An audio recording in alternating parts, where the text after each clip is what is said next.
There's a moment in every high-stakes story where the cameras keep rolling, but the person in the frame has already decided something privately, and that private decision, invisible to everyone watching, is usually the whole story.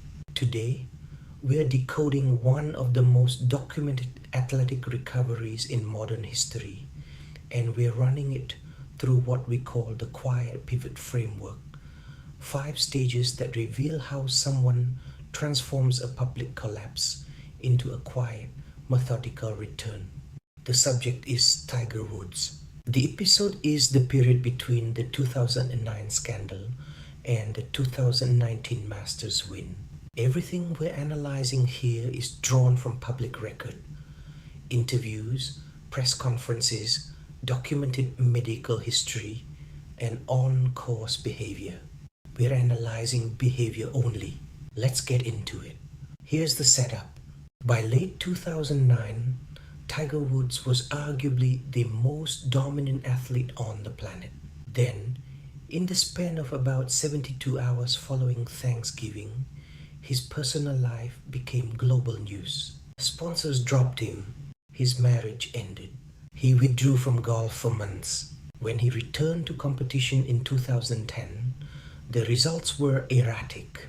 Then came the physical collapse.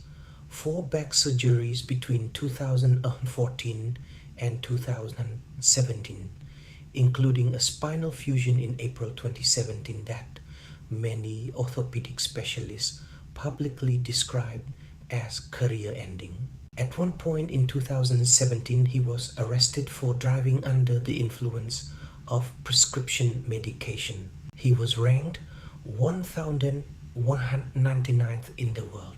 He had publicly stated he didn't know if he would ever play competitive golf again. That is the setup.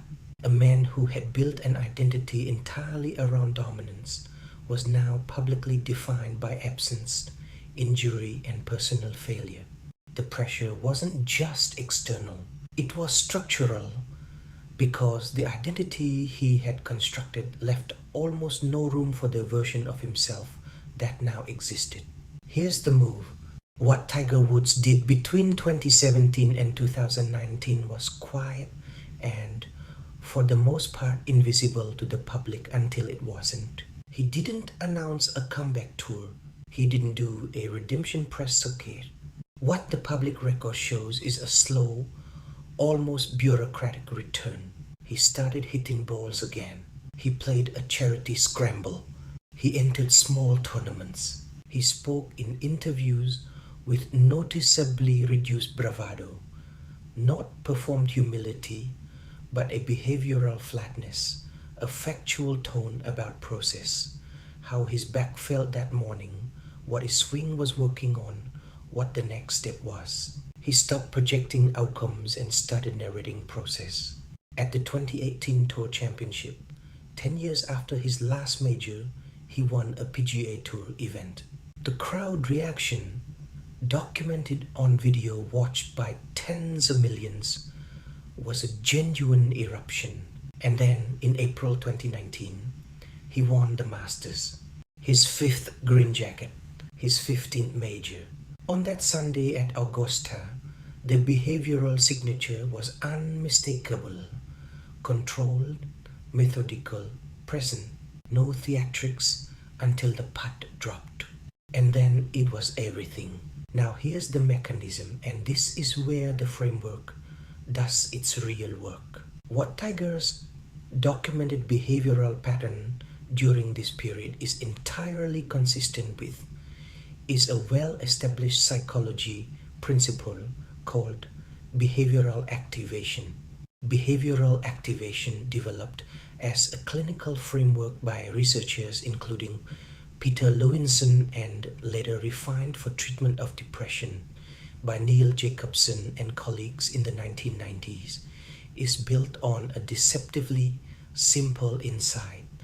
Action precedes motivation, not the other way around. The conventional assumption is that you feel better first, then you act. Behavioral activation inverts that. You act in small, structured ways first. the feeling follows. You don't wait for inspiration or confidence or readiness. You create a behavioral schedule, small, achievable, goal-consistent actions, and you execute it regardless of internal state. The mechanism is that repeated engagement with meaningful activity begins to restore what psychologists call response contingent positive reinforcement. Translated, doing the thing that matters to you even poorly, even painfully, even with no guarantee of outcome, begins to rebuild the neural and emotional infrastructure that collapse eroded. What's critical here is the specificity. Behavioral activation isn't generic optimism. It isn't telling yourself you're going to be great. It's narrow, behavioral, and sequential. Hit balls today, walk the course tomorrow, enter the Pro-Am next month. That's the structure. Tiger's documented behavior from 2017 onward, the charity events, the gradual tournament entry, the publicly stated focus on process metrics like swing mechanics and back recovery, is entirely consistent with this framework operating at high performance. Now the cost and the payoff. The cost of this approach is real and it's worth naming. Behavioral activation in any context requires tolerating a prolonged period of inconsistent results without abandoning the process. For Tiger, that meant public rounds where he missed cuts, visible physical discomfort documented by cameras following his every step, and the sustained exposure of a man who had once been untouchable, now grinding through mediocrity in front of the world. That is genuinely costly. The identity erosion alone, from undisputed greatest of his generation to question mark, requires a specific kind of psychological tolerance. And the record shows it wasn't linear. There were setbacks, but the payoff is what April 14th, 2019 represents. Evidence that the mechanism works, not just for Tiger, but as a documented data point about human recovery operating in real time, publicly visible, with stakes high enough that any softness in the process would have been exposed immediately. Here's the edge. The thing you can actually take with you. Most people treat motivation as a prerequisite. They wait to feel ready, confident, inspired, healed, or certain before they begin. What behavioral activation teaches, and what Tiger's publicly documented return illustrates at the highest possible level of performance pressure, is that the feeling you're waiting for is downstream of the action, not upstream of it. The quiet pivot framework exists to name this sequence clearly. Stage 1, you are in the setup. Something has collapsed. Stage 2, you make the move. Not dramatic, not announced, just the next smallest action aligned with what matters to you. Stage 3, the mechanism activates. Repeated behavior in the direction of meaning begins to restore capability and emotional state simultaneously. Stage 4, there's a cost and it's real. Be honest about it rather than bypassing it. And stage 5, the edge transfers. Because you now have evidence from your own behavior that the process works, which is the only evidence that actually compounds. You don't need to be Tiger Woods.